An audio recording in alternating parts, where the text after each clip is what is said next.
vibrational place of allowing what you want in? Please believe it, because there is nothing that could be more accurate. So we're going to be a little heavy today.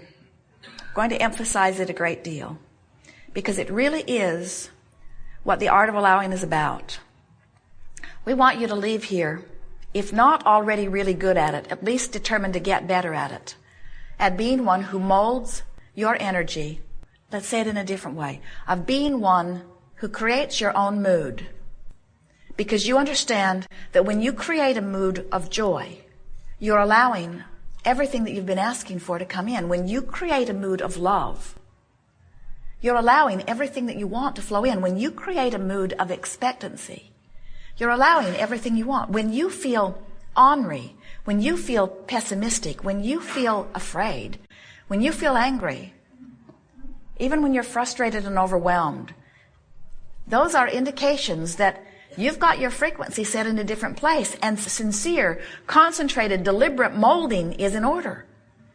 So if someone says to you, what are you working on these days? Tell them, I'm working on my own mood and attitude.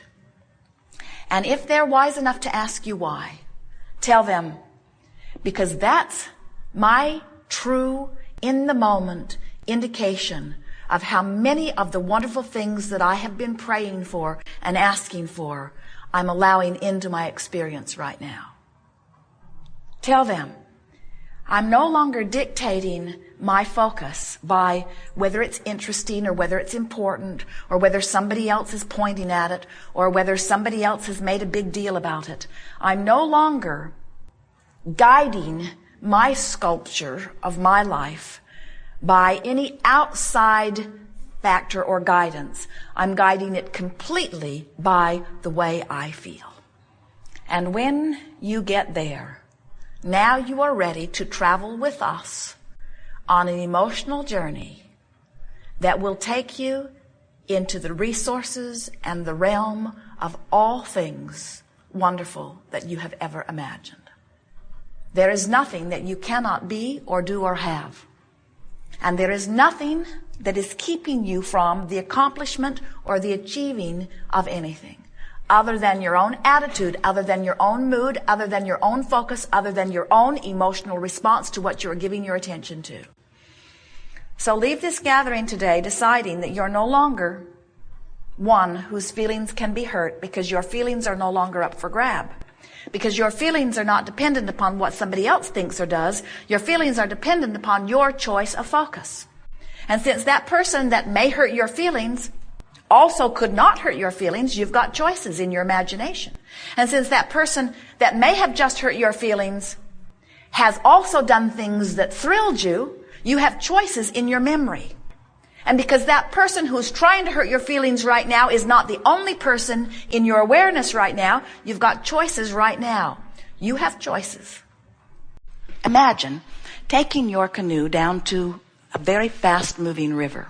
And as you are approaching the stream with your canoe or your rubber raft, it doesn't matter, you have your paddles already in it, you put it in the stream and you deliberately point it upstream and start paddling.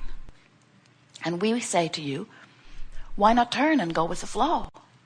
And our human friends invariably will say, oh, Abraham, that just seems lazy.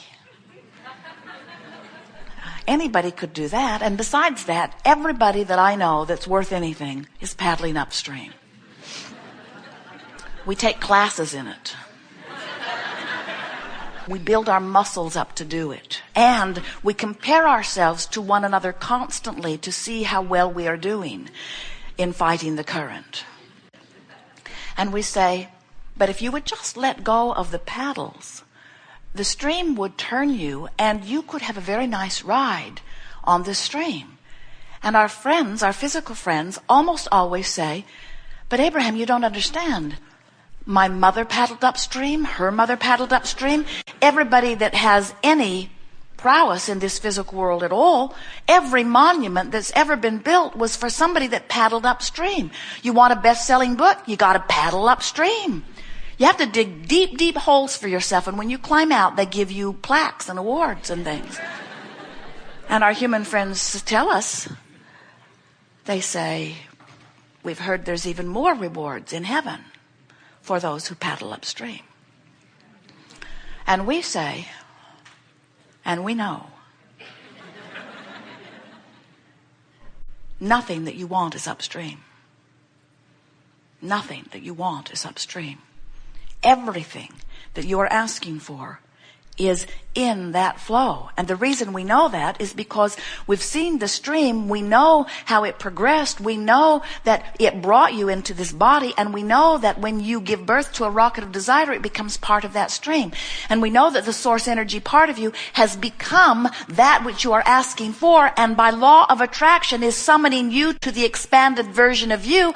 And that is what created the stream. Do you get that? Law of attraction is the basis of this stream. So you are consciousness which comes into this body and thinks a thought that then attracts unto itself. And when you go with that flow, you feel the power of that stream. Jerry and Esther and friends had a wonderful day riding on the very fast-moving river in Colorado.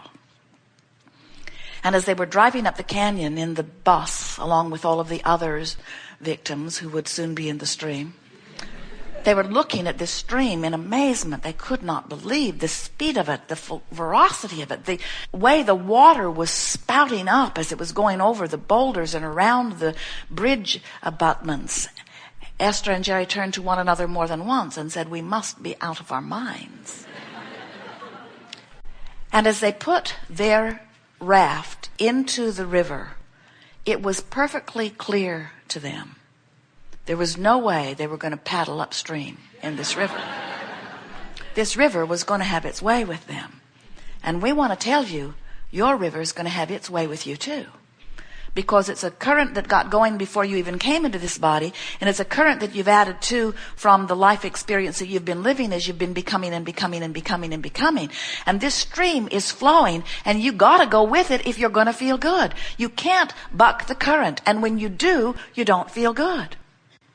As Jerry and Esther and their friends were flowing down this river, this raging river, their guide pointed out to them, notice these big rocks in the river. He said, they are rooted to the floor of this riverbed. They're not flowing. And if our raft gets up against them, we have no way of turning the river off. And that fast-moving stream will upend us. It will dump you in the river. Or worse, it will wedge you in the rocks and the river will just beat the life out of you. And then he called their attention to page 5, paragraph 3 of the release form they'd signed, where the likelihood of them surviving this river trip was very remote. Esther didn't read it. She just signed it. Whatever. She said, whatever. First paragraph was too upsetting to read the rest of it. And our point is, when the living of your life causes you to get this stream moving really fast, and then you get hung up on some issue that has you clinging to the floor of the river doesn't stop. It beats you up. And that's why sometimes friends say to us, Abraham, why is it that when I began doing this work, all hell broke loose in my life? And we say, because when you begin thinking about what you want and why you want it, when you begin allowing yourself to sift through the data of life and let the desire begin to flow in the way that it eternally must, and you don't go with that faster and faster and faster moving river. In other words, a car that's going 100 miles an hour and hits a tree is a bigger problem than a car that goes 5 miles an hour and hits a tree. So the more you live life and the more deliberate you become, the more you deliberately weigh what you're living and identify what you want, the faster your current begins to move. And the faster your current begins to move, the more important it is that you turn and go with the flow. You cannot stop preferring. It's happening at many levels of your being. And these preferences are then emitting from you. It is like desiring something and not necessarily speaking about it. You can be hungry and emitting a vibration that is calling for food. You can be overfed and offering a vibration that is asking for a ceasing of food. You can be lonely and offering a vibration that is asking for companionship. You can be overwhelmed with people in your life and you could be asking for some solitude. And whether you are talking about it or not, you and every consciousness, which includes the one-celled amoeba in the ocean, every consciousness is having its personal experience and is coming to personal, selfish, wonderful thing, conclusion, and Source is answering every one of those preferences. So the real question that we're wanting to ask you here today, and your answer is so important, is, have you come to the place yet where even those unfulfilled, not yet manifested desires are pleasing to you? If you can say yes, then you may leave. If you can say yes to that, then you are now finally understanding who you are and what this creative experience is all about. If you can say, yes, of course I want more money. Yes, of course I want an improved relationship. Yes, of course I would like to live in a house that includes these other wonderful options. However, I am not unhappy where I stand. I am eagerly anticipating the universal circumstances and events which will provide the platform by which I can receive all of these wonderful things. But as I stand right here, right now, I am not unhappy about the absence of something wanted. You know, in a vibrational universe, there is no such thing as exclusion. Everything is yes. When you look at something that you want and you say yes to it, you include it in your vibration. But when you look at something you don't want and you say no to it, you include it in your vibration. If you want more money, but you are so aware that you don't have enough money, so what you're talking about is not enough money. You're talking about how expensive things are. You're talking about how that person has money and they don't deserve it. They inherited it from their dead mother. Never had to work a day in their life. They have no real work ethic. They're just rich buggers. When you have those feelings that feel bad to you when you feel them, when you think thoughts that feel bad when you think them, you're not a vibrational match to what you think you want. You cannot be beating the drum of not enough money and writing affirmations, I want more money, I will have more money is making its way to me, because the way you feel is your true indicator of what your vibrational offering is. And there are so many of you who are offering contradictory vibrations. And do you know, that's the only thing that ever hinders you. It's the only thing that keeps you from the things that you are really wanting. It doesn't matter what anybody else is doing with their vibration. That does not affect you. It only matters what you are doing with your vibration. So you cannot desire something and notice that it isn't coming without offering two contradictory vibrations that won't let it come. Interesting, isn't it? So how do you get something that you don't have? You've got to stop feeling grief over not having it. You've got to be all right about not having it. You've got to get excited about the evolution of your experience. You have to develop an attitude and really mean it that says, I'm wonderful, things are perfect as they are and getting better every day. You have to feel it and really mean it, because if you're saying it and don't mean it, if you're saying it and you don't feel it, then you've got contradictory vibration going on within you. You cannot feel overwhelmed and have things get easier. Your overwhelmment is your indication that you're offering a vibration that is not letting it get easier. And you can complain all day, every day. You usually do. You can get all kinds of people to help you. It won't help you. You can put all kinds of action into place. There's not enough action in the world to buck your contradictory current. So, we call this gathering the art of allowing, but what it really is the art, the game, the process, the method of cleaning up my vibration. That's what it is.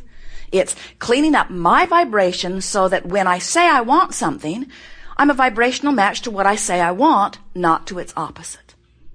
Now, when you think about it, when do you most want more money? When something has happened that makes you aware that you don't have enough. So, right off the bat, you're fighting an uphill battle, aren't you? When do you most want to be well? When do you make your affirmations? When do you write it down? When do you resolve, besides New Year's Eve, when do you resolve that things will get better for you? Isn't it always when they are at their heightened worst place? So we want to help you let yourself off the hook by